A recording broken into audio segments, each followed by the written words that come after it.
Welcome back to Galgorm. We've got our ingredients. It's time to start cooking. So you find me here in the kitchen cooking up a real treat of food for the Fabulous Food Adventure. Now, it's been a real busy day. I've been out and about, we've gathered up so much wonderful produce, and believe it or not, we've so many really exciting people coming later on. So I'm going to have to get a wriggle on here and cook up something. Barry told me to be here with the ingredients. I don't know where he's got himself to, but I'm sure he'll be back in a minute or two. He's probably chatting to somebody if I know Barry.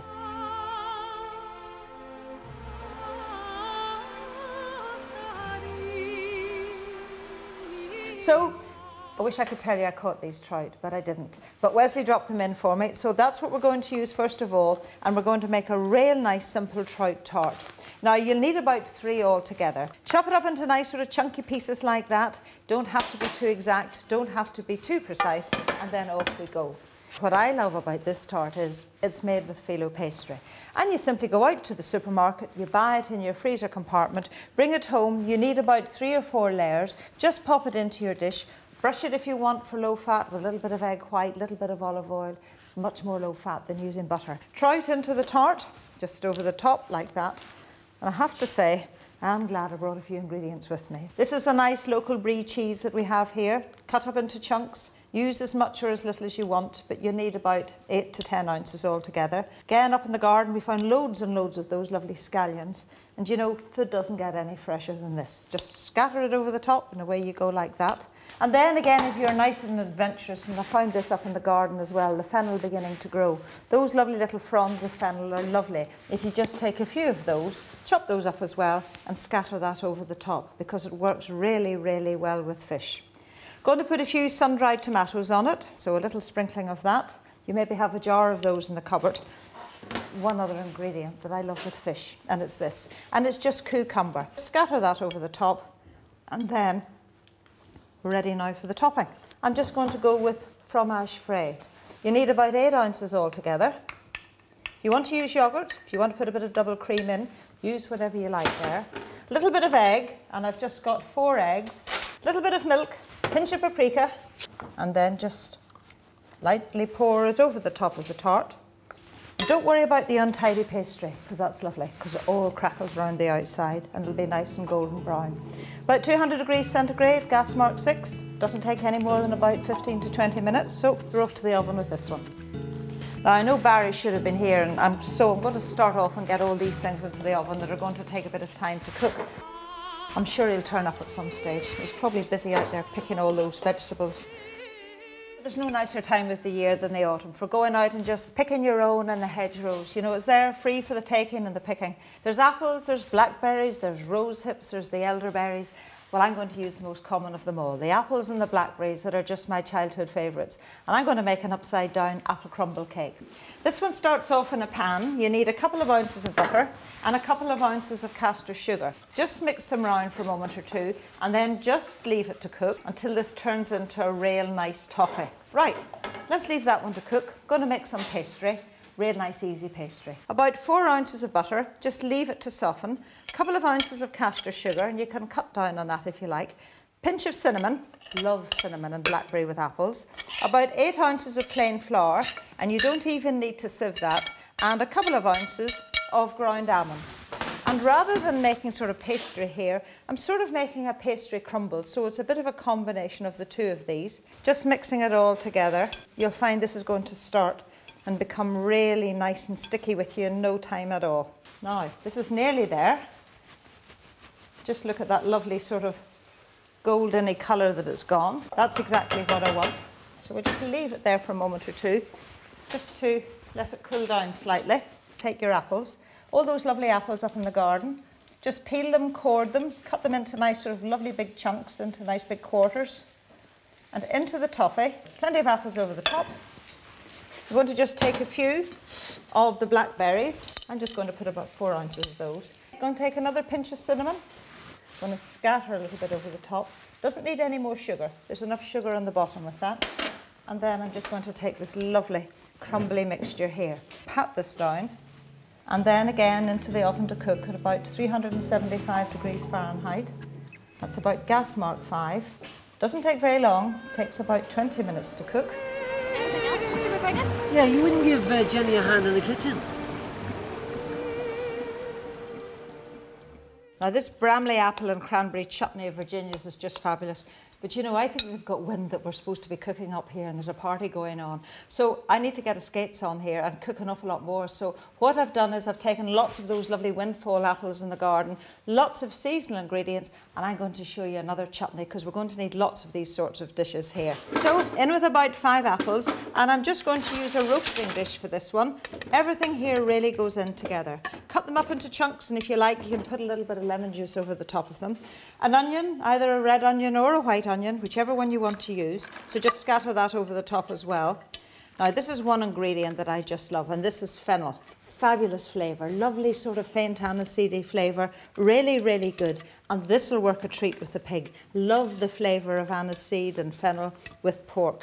And then for a bit of heat and a bit of fire, going to add a chilli that I've just chopped up, take the seeds out of it.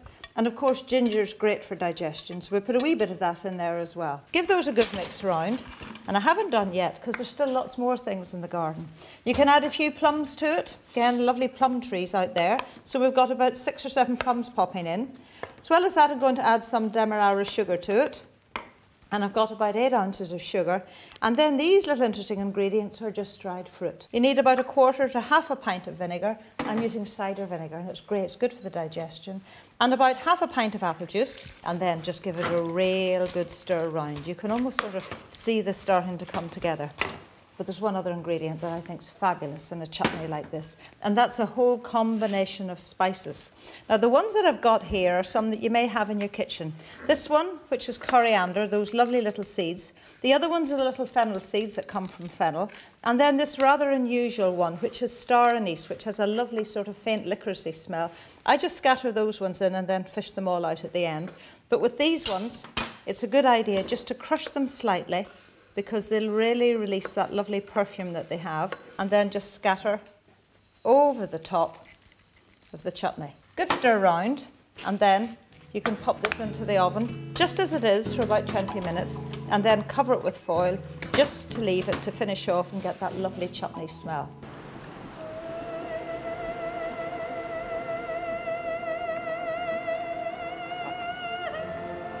Thank you. Goodbye, Mr. McGuigan. Now there's loads of things going into all of this one, and this one will be great for all our guests who are coming tonight. Got the veg.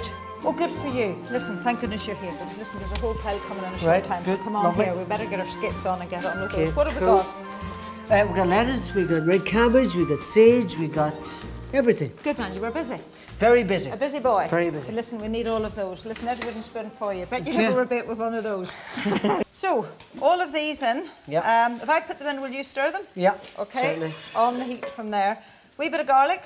Like Okay. garlic. Love garlic. Good. Wee bit of onion. Love that. Going in. Celery. Yep. This will be good. For those that don't want a bit of that pig, they can have this. Tell you what, I'll make the top and you can cook all of So those. you want me to put on the mushrooms? You put on the mushrooms. Great. There's brown Yeah. cap and there's shiitake, and those Yeah. are those lovely wee dried ones. You know, the ones you put into a pot of water and then Absolutely. they'll cook up. And I'll do this one. This is a bit unusual, this sort of risotto. Right. We're going to make it with this nice sort of arborio rice, so we can start and put it all in next. Do you do a lot of cooking, Barry? I don't, to be fair. My wife says I'm too slow, as you've probably discovered already. Well, no. So, When you get here, you're not bad. Sorry, Barry. No, that was great. That was below the belt. That was really unfortunate. Jenny, how much stock have we got here altogether? Well, about a couple of pints, Barry, altogether. Right. And that's just a light vegetable stock. So now we Light can... vegetable stock. Yep, we can pour it all in there like that. There you are. And we can just leave that to simmer just until it sort of absorbs all that liquid Yeah, and it'll gets, just soak it all up. and gets nice and creamy. So what do we do with this black pudding? I just cut it into slices, put it in the pan, just lightly brushed with olive oil, and it's lovely over a salad. So We're putting a salad. This one with boiled potatoes, a bit of asparagus. I'm just going to make a quick dressing here with a wee bit of balsamic, a little bit of Irish honey, a little bit of olive oil, just over You're the right, top. it does break up easily too, doesn't it? Yeah, but it's lovely. That's the way he likes to make it, of That's course. exactly, He yes. likes it to likes crumble. nice and crumbly, and I think it's lovely. Barry, I promised you I'd show you how to make rosehip syrup before we disappear. You did? And I only had time. Look, we only have a few of them here. We've just got about a pound. But all you have to do with them is just put them into a pot with a little bit of water, enough water to cover them, and just simmer them away in the pot like that. And look, do you see how that liquid's coming out and it's going a lovely sort of goldeny rose hippie colour. Then just strain that water out of that. Put water back into a pot with about a pound of sugar. Just let it bubble away there and reduce right down until it becomes really nice and syrupy. And it's as easy as that. We're going to serve this up with the blackberry and apple tart. Just over the top of a little bit of yoghurt. Yeah. Wee swirl of it all around there like that. And that's it.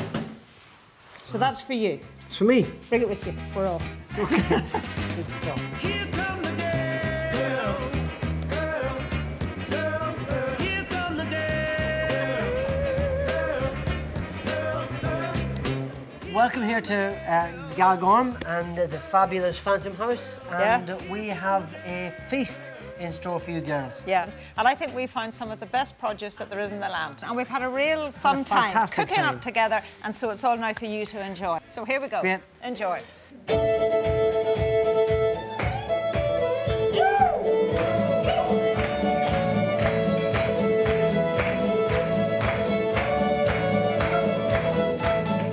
Well, we've had a great day here.